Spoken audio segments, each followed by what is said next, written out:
बिस्मिल्लाहिर्रहमानिर्रहीम। अस्सलाम वालेकुम व्यूअर्स, उम्मीद है आप सब खैरियत से होंगे। हम भी अल्लाह के फजल व करम से बिल्कुल खैरियत से हैं। और जैसा कि आप जानते हैं कि हम काफ़ी दिनों के बाद इकट्ठे हुए हैं और आज का हमारा टॉपिक है मोमन और दुनिया। तो जी हाँ जी, हम वीडियो में इकट्ठे हुए हैं, वैसे तो हम इकट्ठे रहते हैं। तो जैसा आपने ने बताया, मोमिन और दुनिया, मोमिन जो है इस दुनिया में कैसे रहता है, और अल्लाह पाक ने इसको बड़े खूबसूरत अंदाज में कुरान पाक में कई जगह पे वजाहत की है, बताया है, और उसकी तमसील भी दी है गंदम के पौधे के साथ। जैसे बच्चा पैदा होता है और इसी तरह गंदम का बीज डालें तो वो, और दोनों की बड़ी खूबसूरत मुमासलत है। सूरह हदीद को अगर हम देखें, उसकी 20वीं आयत में अल्लाह सुब्हान व तआला फरमा रहे हैं, एलमू अन्नमल हयातु दुनिया लाइबुम व लाहुम व ज़ीनतुम व तखाफुरुम बैनकुम व तकासुर फिल अमवाल वल औलाद। इसका मानी ये है कि खूब जान लो कि दुनिया की ज़िंदगी तो महज एक खेल तमाशा, जीनत और आयश, और तुम्हारा आपस में एक दूसरे पे फ़ख्र करना, और माल औलाद में वो एक दूसरे से ज़्यादा को हासिल करने की कोशिश है। और फिर अल्लाह ताला एक उसकी मिसाल देते हैं कि जैसे बारिश हुई और उसने नबातात काश्तकारों को खूब खुश कर दिया, फिर जोबन पर आई तो उसे जर्द पड़ी हुई देखता रह गया, फिर आखिरकार वो भुस बन जाती है। तो यहाँ एक खूबसूरत मवाजना है अगर हम गौर करें कि जैसे इधर, जैसे हमने पहले कहा कि बच्चा पैदा हुआ और उधर पौधा पैदा हुआ। अब बच्चे का क्या होता है कि वो जब छोटा सा बच्चा होता है तो वो कौन से मराहिल में होता है, वो लाभ होता है, वो खेल कूद करता है। फिर थोड़ा सा बड़ा होता है तो वो दिल लगी, यानी ये कह लेंगे 5, 6, 7, 8 साल का है तो एक दूसरे से अटकेलियां करना, बच्चों का खेलना जी। फिर थोड़ा बड़ा हुआ 18, 19 साल का तो कंघी जेब में आ गई, बाल शाल सीधे करने शुरू कर दी, तो वो एक जीनत में चला जाता है।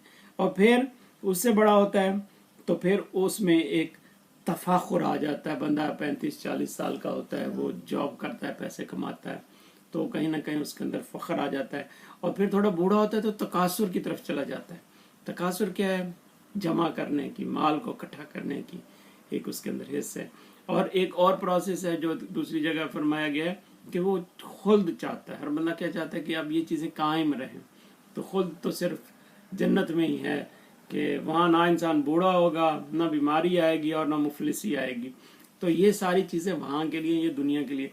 और अगर पौधे को देखें तो पौधा भी, छोटा पौधा जैसे ज़मीन से निकलता है तो वो हवा से झूमता है, जानता है, फिर उसके ऊपर थोड़ा बड़ा होता है, फिर उसके बीज लगता है, फिर उसमें फूल खिलते हैं और फिर वो फल और फिर बीज, और आखिर उसका अंजाम क्या होता है, वो भी भूसा बन जाता है। तो इंसान का भी वो तकासुर और खुल्द करते हैं कि ख्वाहिश में आखिरकार इंसान मट्टी में जा मिलता है, और उसका भूसा भी गंदम के पौधे का भी मट्टी में मिल जाता है। तो इस तरह दोनों जिंदगी के जो प्रोसेस थे, मराहिल थे, इंसान के भी और पौधे के, कितनी बेसबाती है। तो इस सारे पैराग्राफ में, इस तनाजुर में देखा जाए तो यही रिजल्ट निकलता है कि दुनिया की जिंदगी तो एक जैसे खेल तमाशा और एक दारुल अमल है, धोखे का। हाँ, यहाँ अमल करना है, और जो दारुल जज़ा है वो आखिरत है। तो इस सिलसिले में हम हदीस देखते हैं। तो एक हदीस में हज़रत अब्दुल्ला बिन मसूद रज़ी अल्लाह ताला कहते हैं कि रसूलुल्लाह सल्लल्लाहु अलैहि वसल्लम ने इरशाद फरमाया कि तुम लोग जायदाद और ज़मीन मत बनाओ, वरना तुम्हारे अंदर दुनिया की हिर्स आ जाएगी।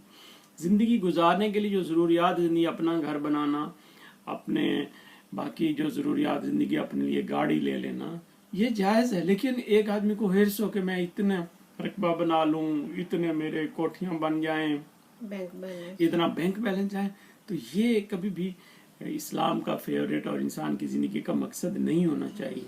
और ज़ुहद जो है उसका भी सही तसव्वुर है। इंसान एक बहुत दीन वस्त है जो मीडियम एक रास्ता देता है, आसान दीन। इसलिए वहाँ अबूज़र गफ़ारी रज़ी अल्लाह ताला कहते हैं कि नबी सल्लल्लाहु अलैहि वसल्लम ने फरमाया कि दुनिया से बेरग़बती और ज़ुहद ये नहीं है कि आदमी अपने ऊपर किसी हलाल को हराम कर ले और हराम अपने माल को बर्बाद कर दे, यानी ये ऐसा भी नहीं है।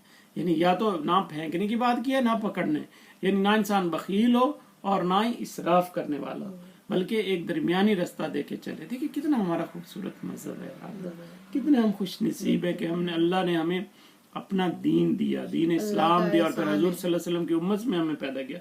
हमें तो उसका हर वक्त ये शुक्र और उसका एहसान मानते मानते ज़िंदगी गुजारनी चाहिए। और अल्लाह पाक हमारी ये दुनिया भी اچھی کرے. جیسے وہ دعا بڑی ہے کہ ربنا آتینا فی الدنیا حسنۃ وفی الآخرۃ حسنۃ وقنا عذاب النار. اللہ میں اس دنیا میں بھی اس زندگی میں بھی کامیابی دے اور آخرت کی زندگی میں بھی کامیابی دے. جی آمین ثم آمین.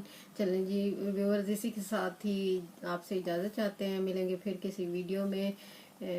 تھینک یو ظفر صاحب. اللہ حافظ.